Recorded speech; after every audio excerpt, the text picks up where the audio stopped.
chili powder. Option na lang yan kung gusto nyo ha. Ito gusto ko kasi mas more spicy to.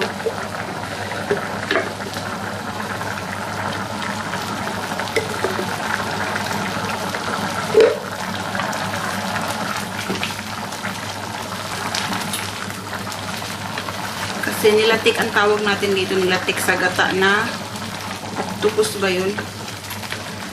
Buhita. Ay, ambot.